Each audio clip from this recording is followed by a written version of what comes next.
Hello students, তোমাদের সবাইকে আমাদের চ্যানেলে ওয়েলকাম জানাই। আজকে আমরা প্রশ্নবিচিত্রা থেকে ফার্স্ট সামেটিভ ইভ্যালুয়েশনের জন্য দেখো পরিবেশ ও বিজ্ঞানের 6 নম্বর স্কুল ডিএইচ ভারত সেবাশ্রম সংঘ প্রণব বিদ্যাপীঠ এইচএস এই স্কুল থেকে যে কোশ্চেন পেপারটা দেওয়া হয়েছে সেই স্কুলের আমরা সমস্ত কোশ্চেনের সঠিক আনসার পরপর দেখে নেব। তাই অবশ্যই তোমরা শেষ পর্যন্ত ক্লাসটি মনোযোগ সহকারে দেখতে থাকো। দেখো কোন গাছ থেকে ম্যালেরিয়ার ওষুধ পাওয়া যায়? আনসার হবে সিনকোনা গাছের ছাল থেকে ম্যালেরিয়ার ওষুধ অর্থাৎ কুইনাইন পাওয়া যায়। এরপরে গাছেরা খাবার তৈরি করার সময় যে গ্যাসটি ত্যাগ করে আমরা জানি কার্বন ডাইঅক্সাইড গ্যাসটা গ্রহণ করে আর অক্সিজেন গ্যাসটা ছাড়ে। প্রদত্ত কোন রাসায়নিক পদার্থটি সার হিসাবে ব্যবহৃত হয়? এখানে আনসার হবে দেখো ডাই অ্যামোনিয়াম ফসফেট, এটা কিন্তু সার। কার্বারিল, ম্যালাথিয়ান এগুলো হচ্ছে রাসায়নিক কীটনাশক। এরপরে নিম্নলিখিত কোন ঘটনাটি একটি ভৌত পরিবর্তন? দেখো এখানে কর্পূর উবে যাওয়া বা কর্পূরের ঊর্ধ্বপাতন হওয়া এটা কিন্তু ভৌত পরিবর্তন। আর প্রথম এ, বি এবং ডি এগুলো হচ্ছে রাসায়নিক পরিবর্তন। সোনার চিহ্ন, সোনার যেটা ল্যাটিন নাম সেটা হচ্ছে অরাম, তার জন্য এ যেটা চিহ্ন সেটা হচ্ছে এ ইউ। শেষ এমসিকিউ, প্রদত্ত কোন মিশ্রণটি তরল ও গ্যাস মিশে তৈরি হয়েছে? তরল আর গ্যাস মিশে তৈরি হয়েছে দেখো পুকুরের জলে অক্সিজেন গ্যাসের দ্রবীভূত হওয়া। এরপরে 2 দাগের কোশ্চেনের আনসার গুলো দেখে নেব। প্রথম প্রশ্ন, আমাশয় জীবাণু মানুষের কোন অঙ্গে বাসা বাঁধে? এখানে তোমরা লিখবে মানুষের কোথায়? অন্ত্রে, অন্ত্রে বাসা বাঁধে। নেক্সট, সামান্য খাবার নুন মেশানো জলে ব্যাটারি থেকে বিদ্যুৎ পাঠালে যে দুটি মৌল উৎপন্ন হয় তাদের অণুর সংকেত লেখো। লিখবে নুন মেশানো জলে বিদ্যুৎ পাঠালে যে দুটি মৌল উৎপন্ন হয় সেগুলি হলো হাইড্রোজেন ও অক্সিজেন।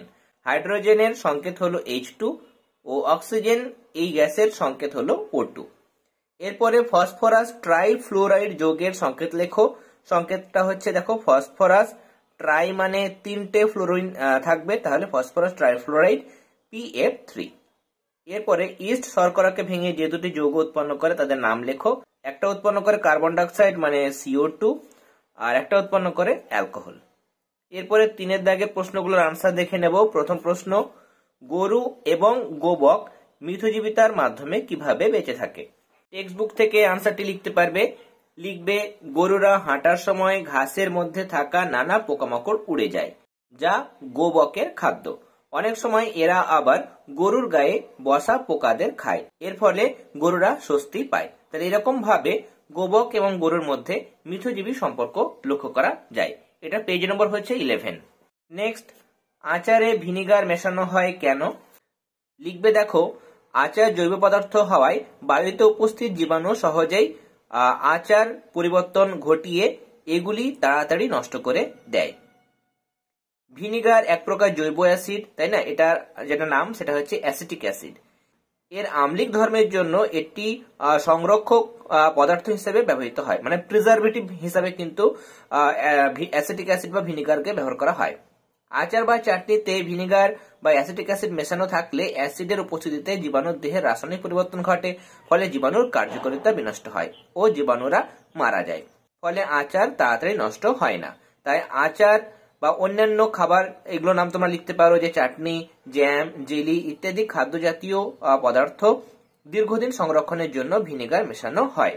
তাহলে এই আনসারটি তোমরা রাইমার্টিনের 59 পেজ থেকে লিখে নেবে। নেক্সট কোশ্চেন, কার্বন থেকে কার্বন ডাইঅক্সাইড কিভাবে পাওয়া যায়?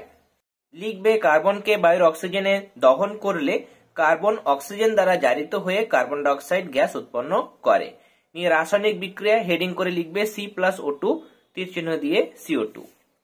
6 নম্বর স্কুলের শেষ প্রশ্ন, পরিস্রাবন পদ্ধতির সাহায্যে নুন জল থেকে নুন ও জলকে আলাদা করা সম্ভব নয় কেন?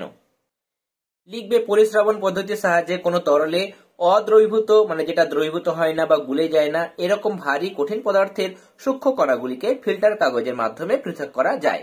কিন্তু নুন জলের মধ্যে পুরোপুরি দ্রবীভূত হয়ে যায়, তাই ফিল্টার কাগজে কোনো অবশেষ পড়ে থাকে না।